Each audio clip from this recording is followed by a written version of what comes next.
Beauty from the Shelf is a podcast where industry experts fill in the gaps that are integral to growth for early-stage beauty founders and brands.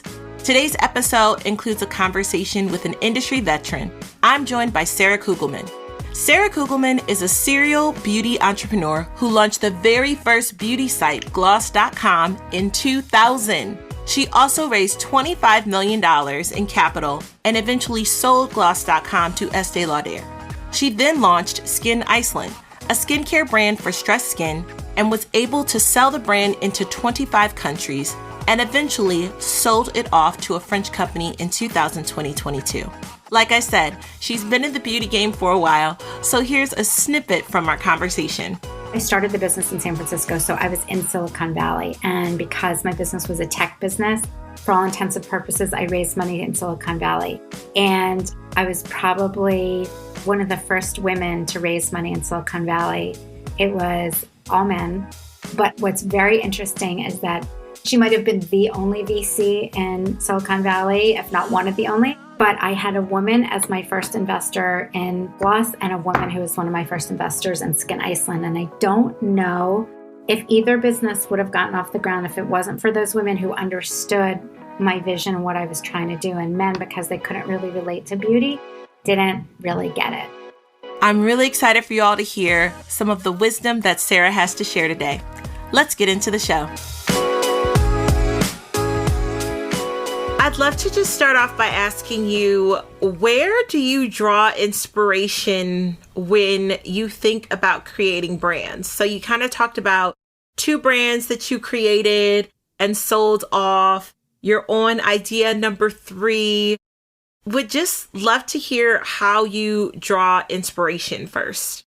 It's a good question because I was schooled in marketing. I have a business degree in marketing and international business. And so I have studied and worked in environments where I've learned sort of traditional marketing, packaged goods, strategic marketing. And yet my inspiration really does not come sort of from looking at the market and zoning in on a market opportunity or doing the research and finding where there's opportunity. It really comes from inside of me and myself as a consumer, feeling like I want something in the market and I can't find it, or the market isn't servicing my needs. And from there, then I do the research and find out if there's a real opportunity. But every business of mine has come from a lack or a need as a personal consumer. So all have been extremely personal to me and I've been very passionate about. I love that. I think that comes through when you have that personal gap, if you will, or that white space that you see as a consumer, and then you validate it with the data. That's when you can say, yeah, this is definitely worthwhile to get after. So just thinking again about launching brands, you launched gloss.com in 2000 and Skin Iceland. You said you were there for about 16 years. So that was likely sometime in the 2010s or so, yes. Right? Yeah, I launched it actually in 2005.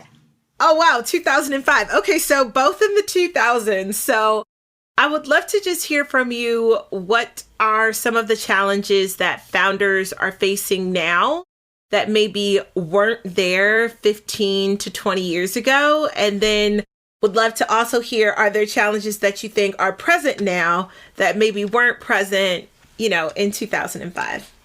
Yeah, that's such a great question. I think that the market in 15 years has changed dramatically. It was sort of like the same for years and years and years. And then all of a sudden there was a massive shift in the whole paradigm. And I think the challenges now that we're dealing with, and I would say the last 10 years and currently, first of all, the whole investment community has morphed tremendously. There used to be venture capital, then private equity came in, then they only funded companies that were, doing 30 million. Then it was companies doing 10 million. Then it was seed capital. Then it was pre-seed capital. So the types and amounts of money and the moments of investment have changed dramatically. And so what I saw when I was launching Skin Iceland, or when I was running Skin Iceland, is that all of a sudden my competitors were raising money and had a ton of money to invest in marketing and to scale. And the brands that came earlier didn't have that. And then it was too late for us because investors were like, oh, well, you've been in the market a couple of years and you're still small. Why would we fund your growth? So I think that has morphed the market and the world of beauty entrepreneurship a lot. And then I would say the other huge shift is that there was no such thing as social media when I started Skin Iceland. So that dates me. It's wild to think that there was a world without social media, right? Even I think about it when I talk to my daughter. She's like, well, did you have Instagram when you were in middle school? And I'm like, girl, I didn't even have a cell phone. You know what I mean? Yeah, that's what I'm saying. Exactly. So we were like launching Instagram and figuring it out. And now, I mean, social media channels are very well developed and influencers get paid a lot of money. And navigating that aspect of the business is not only completely different, but a lot of the traditional channels that we depended on don't exist anymore, like magazines that are, you can hold in your hand, or newspapers, or, I mean, I wouldn't say radio and TV don't exist anymore, but they've changed a lot too. So, right. Everything that, used to be part of the tools in our marketing kit have really, really changed a lot. And so, I had to sort of relearn the digital business because I launched a website and I was an expert in 2000, but by, 2010, I was no longer an expert. Everything had changed. So I think those two things alone have made a major, major impact in the market. And then, today I would say there are so many competitors and the whole market has flipped in terms of it used to be all about the heritage brands. And now it's really the startup, the smaller indie brands that are calling the shots and where the consumers, at least in this country, are really targeting in terms of what they're interested in, where they're spending. And that is a complete reversal of the way it used to be. But I think as a new brand, you're dealing with a huge competitive set, lots and lots of brands that are all vying for the same customer.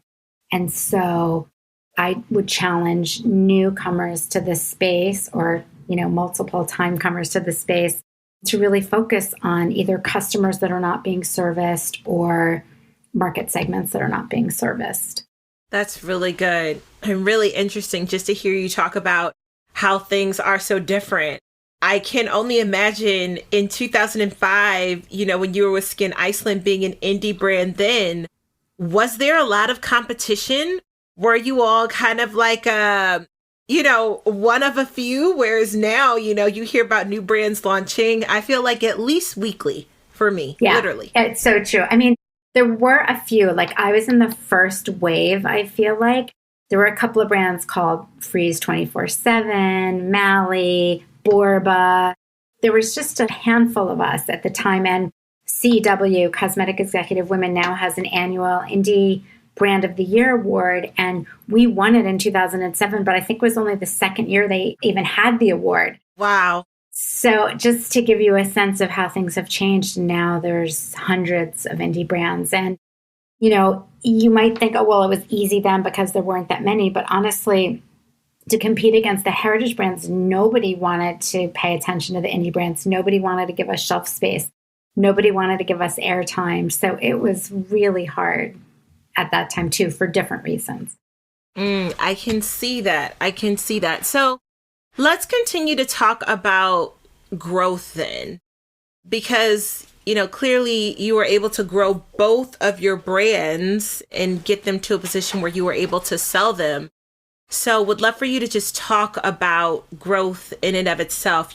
Is it linear? Does it go stagnant? You kind of hear about these peaks and these plateaus. And then how does one stay motivated as you do look to support your brand?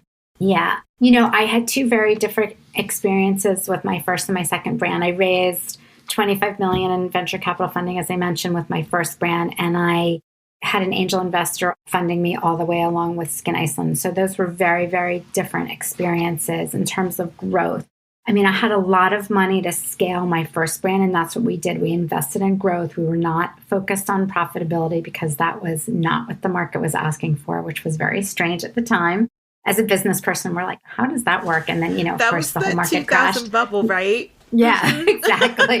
Like, when it doesn't make sense, yeah, there's a problem. So I was able to really sort of, test the viability of the brand, the concept.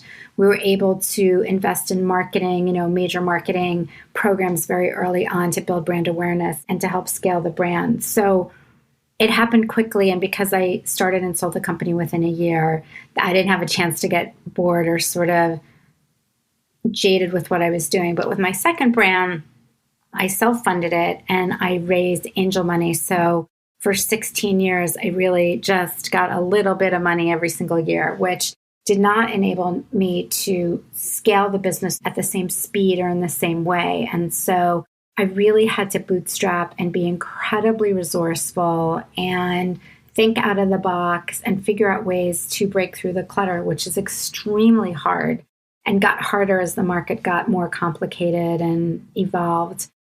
And what I would say about that is that for me personally, I never really got tired or apathetic about it because, when it's your business, you're always interested in sort of how do I get it to the next level and how do I push the envelope and how do I continue to, evolve with the market.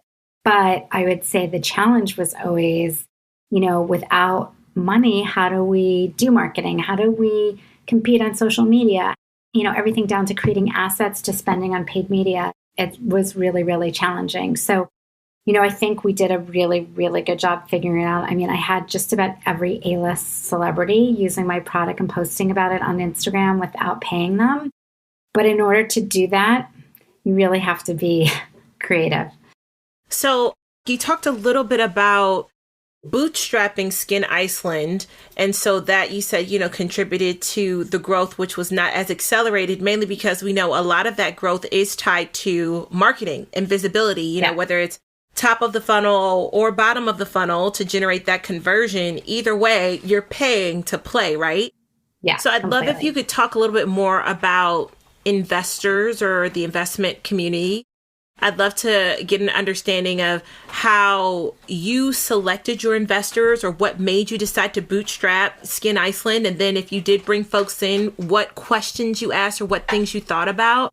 How does that impact the brand? Just things for brand founders to think about as they're weighing the options of, do I bootstrap this myself? Do I go with an investor? What are things to look for as you look at putting that whole business case together?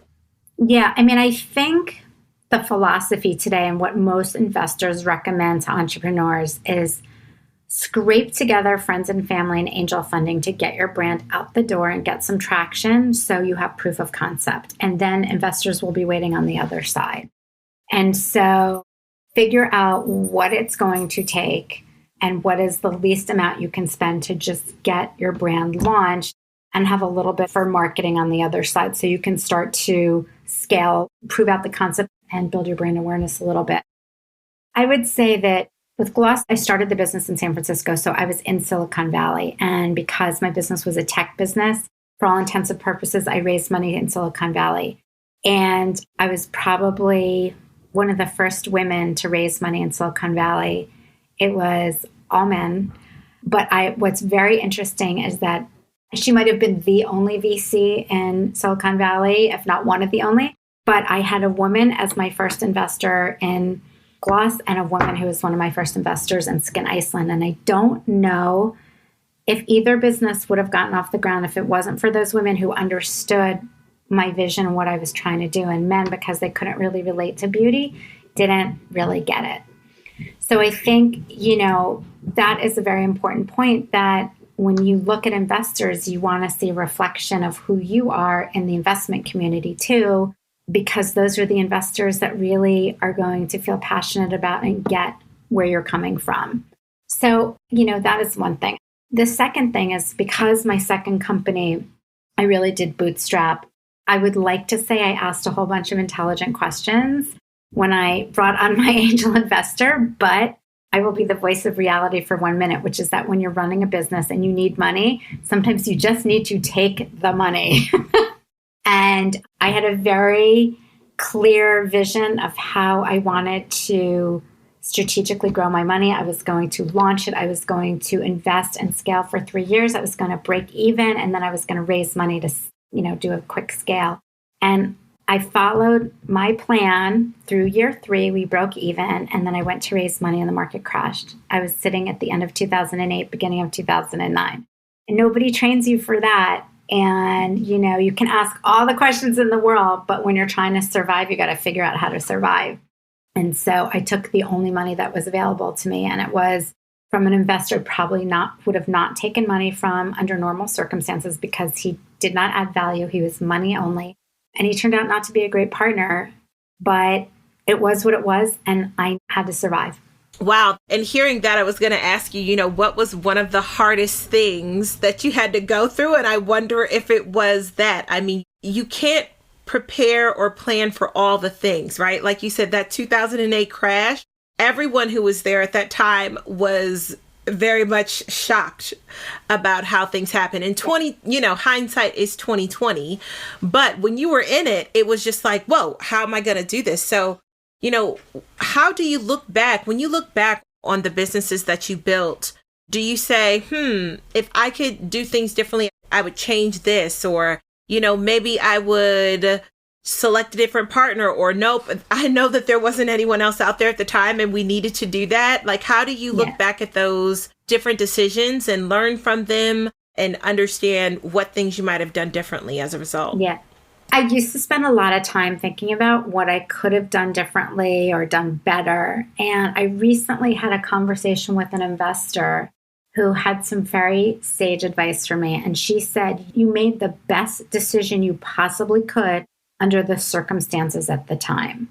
And with the information that you had, you could have maybe waited and got a better investor, but the information you had was that you had to take that money or you're going out of business. So she said, I think you did a great job and learn from it, but don't question your decisions. And I thought that was very good advice because you can really go down the rabbit hole getting caught up in thinking about all the decisions you could have made differently. And to your point, hindsight is 2020, but when you're in the moment, you have to make the best decision you can with the information that you have of that moment, right?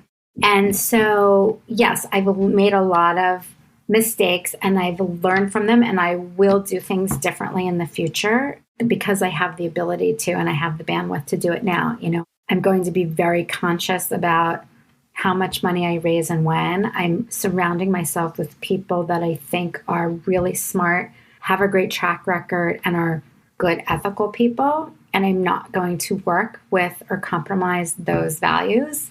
And I think I'm just going to be, really true to my concept, my vision, and not be afraid to say to people, no, I don't want a co-founder, or no, I'm not taking your money, or, really listening to your intuition. I think business people don't listen to their intuition enough, but we know, we have a feeling like something about this relationship doesn't feel right, but on paper, it looks really good. So I should do it because everything's adding up, the resume adds up, but something internally is not feeling right. And then it never works out. So I think listening to your own intuition and really trying to learn from past decisions, I think is a great way to move forward.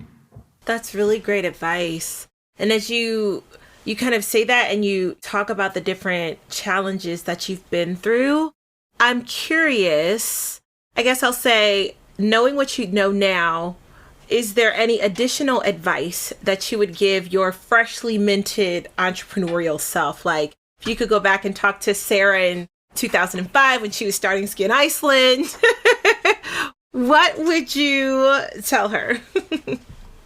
I would tell her not to bootstrap the business, that it's probably not the best strategy.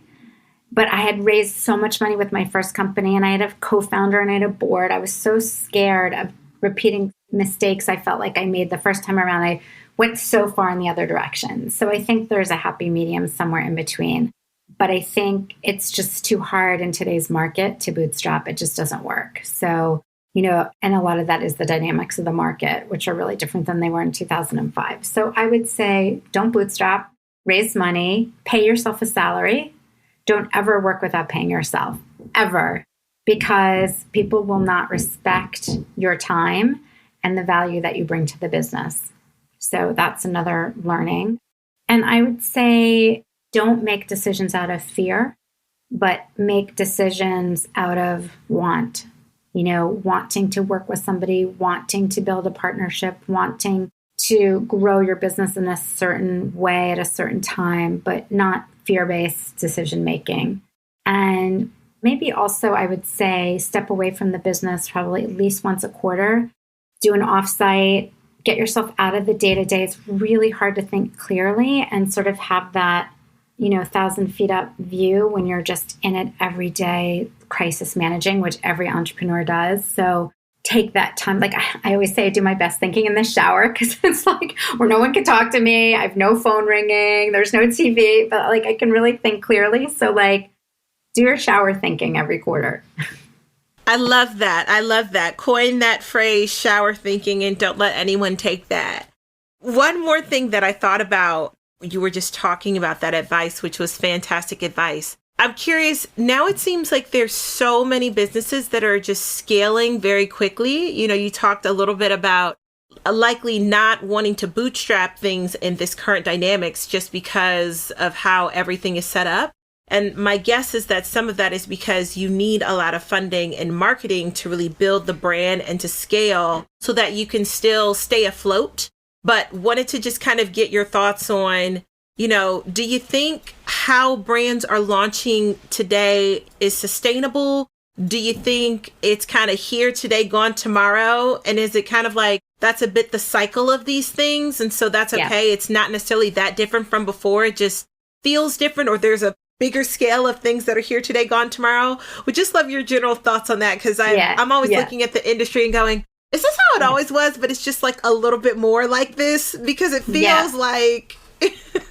Yeah, that's a very, very interesting thing to think about. I mean, we obviously are coming out of a bubble where there were crazy valuations, lots of new investors jumping into the market, people investing in companies at early and early stages. So I think we are going through a little bit of a correction right now. And what I think is going to happen, or what I see happening right now, is the valuations are correcting. We're not seeing these like crazy, insane valuations right now. I think that investors are focusing much more on business fundamentals, which always happens during a correction. So they're looking at businesses that are, cash positive, profitable, have some really strong pillars to the business. And then I would say, I think I'm not really seeing this yet. I'm actually seeing the opposite. But I think what's going to happen too is that the investors that are jumping into the market for the margins, for, certain aspects that are very attractive about the beauty business are going to fall out of the market. I mean, there's a lot of people that are investing in beauty right now that really don't have a track record or a background in beauty. And so those are the investors that tend to make a lot of mistakes, and that actually impacts the rest of the market. The decisions other investors make, the viability of other businesses and whether they start or not, what kinds of decisions retailers make in terms of launching brands. So unfortunately, the people that don't really have the experience and make the poor decisions impacts the rest of the market. And I do see there being a shakeout and sort of the cream rising to the top, on that. Interesting. We will see soon what ends up happening, right? We will. We will. I love watching the market, but wow, well, thanks. That actually was, those are all of the questions that I really had for you. I think given everything that you've learned with the businesses that you've made, really excited to just see what's next for you and to stay close and look forward to seeing more. Thank you so much. I love that. And just a little plug, my new business is called All Golden, and it's hair care and skincare for women over 50. So keep an eye out for that. More to come. I love to hear it. Thank you again to Sarah for lending some of her sage advice as a 3-time entrepreneur.